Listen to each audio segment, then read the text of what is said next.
Bonjour, dans cette vidéo, on va parler des 5 secrets qui m'ont permis de devenir trader rentable et qui vous permettront, vous aussi, si vous les appliquez, de devenir trader rentable. Donc, sans plus attendre, lançons-nous dans l'action. Donc, la première règle secrète que j'ai dans mon plan de trading est de ne pas prendre plus d'un à deux trades par jour. C'est vraiment quelque chose d'essentiel, comme ça évite de faire de l'overtrading, une des principales causes de perte chez la majeure partie des traders qui commencent dans le trading. Donc vraiment, que vous gagnez ou que vous perdiez, vous ne prenez que un à deux trades par jour. Personnellement, ce que j'aime faire, c'est si je gagne mon premier trade de la journée, eh bien je ne prendrai jamais de deuxième. Je peux des fois prendre un deuxième trade si mon premier trade est perdant et bien sûr s'il y a une nouvelle opportunité. Sinon, je reste à un trade par jour. La deuxième astuce qui m'a vraiment permis de devenir constant dans le trading et avoir une certaine discipline est de trader uniquement une paire de devises. Je sais que sur Instagram et les réseaux sociaux, on voit beaucoup de traders trader plusieurs paires de devises, mais je sais que dans le trading, plus n'égale pas plus d'argent, même que c'est le contraire. Souvent, moins on va faire de choses dans le trading et plus on va faire d'argent. Quand j'ai commencé, moi aussi, j'ai essayé de trader plusieurs paires de devises, j'avais plusieurs écrans pour suivre plusieurs paires de devises et je suis devenu profitable que lorsque je me suis mis à me concentrer sur une paire de devises. Car ce qu'il faut savoir, c'est que chaque paire de devises a une certaine personnalité. Elle bouge d'une certaine façon à certaines heures, etc. Donc voici pourquoi il faut vraiment prendre une paire de devises et la masteriser, donc devenir un expert dans cette paire de devises-là. Et à force de la trader, de l'analyser, eh bien, vous allez trouver vous-même des astuces, à savoir les meilleures heures pour la trader, les meilleurs setups, qu'est-ce qui marche le mieux, qu'est-ce qui fonctionne le moins bien. Donc, la troisième astuce qui va avec la deuxième, qui est de trader une paire de devises, et de aussi choisir seulement une session de trading. Donc, c'est vraiment important. On va aller choisir comment on va choisir la session, en fait.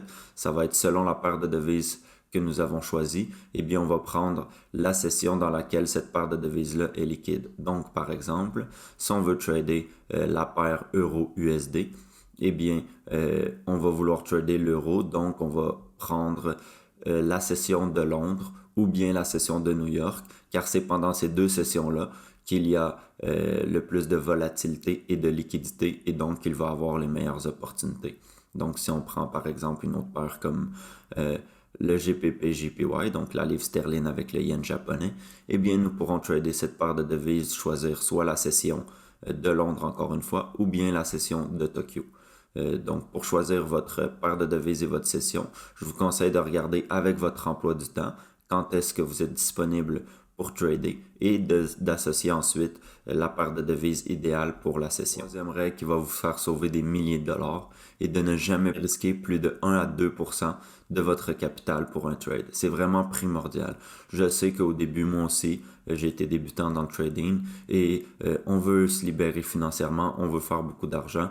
Donc surtout quand on n'a pas beaucoup de capital, eh bien on est poussé, on va avoir tendance à vouloir risquer plus pour faire plus. Mais sachez que c'est juste une question de temps avant que vous perdiez tout votre capital. Et il faut comprendre que dans le trading, notre capital est notre plus grand allié. Sans capital, il n'y a plus de trading. Donc vraiment, que vous ayez un capital de 1000 euros, 500 euros ou 10 000 euros, tenez-vous à cette règle du 1 à 2%, comme ça vous vous créez une habitude de trader professionnel et par la suite, il existe plusieurs options qui s'offrent à vous lorsque vous êtes discipliné, rentable et constant, comme par exemple être un funded trader, donc ce qu'on appelle des prop firms qui vont vous prêter du capital pour trader en échange d'une certaine ristourne. Donc ne vous concentrez vraiment pas sur le capital, mais bien d'avoir des bonnes habitudes de trading sur le long terme.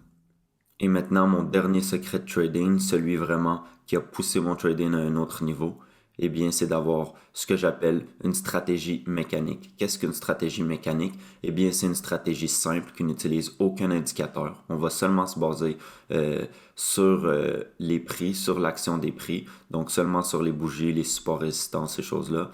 Donc, aucun indicateur technique. Et une stratégie mécanique va être une stratégie où on ne peut pas se poser de questions. Qu'est-ce que je veux dire par là? C'est-à-dire que la stratégie est claire, nette et précise. Donc, Il n'y a pas de questionnement du genre est-ce que je devrais prendre ce trade? Tout est clair. Donc, par exemple, si vous avez une stratégie de cassure de support et qu'à chaque cassure de support vous prenez une vente, eh bien, c'est simple et efficace. Donc, n'oubliez pas, plus c'est simple, plus c'est facile à implémenter et plus vous allez avoir de la facilité justement à suivre votre plan de trading. Car la clé du succès en trading, c'est vraiment d'avoir un plan et de s'y tenir. Et ça semble simple et facile à dire comme ça, mais plus votre plan est compliqué et il y a différents types d'entrées, différents types d'opportunités que vous pouvez prendre avec votre plan de trading, et bien plus vous allez avoir de la difficulté à vous y tenir. Donc, je vous invite vraiment à avoir un plan de trading qui nécessite un type d'entrée. Donc, comme cela, ça va vous faire prendre moins de trades par jour, par semaine, etc. Vous allez voir moins d'opportunités. Et si c'est quelque chose que vous n'avez pas encore dans votre plan de trading et que vous intéresse, je vous ai mis un lien dans la description sur ma stratégie à moi que j'utilise et qui a aidé plein de personnes à devenir trader rentable, qui est vraiment sur le marché, je trouve une des stratégies les plus simples et faciles. Je pourrais l'expliquer à un débutant, à quelqu'un qui commence dans le trading, quelqu'un qui a 16 ans. C'est vraiment très simple et elle a des très bons résultats. C'est d'ailleurs ce qui m'a permis d'être trader rentable depuis plus de 4 ans maintenant. Donc, merci et n'oubliez pas de mettre en commentaire toutes les suggestions que vous souhaitez, les questionnements. Comme ça, je pourrai y répondre dans les prochaines vidéos.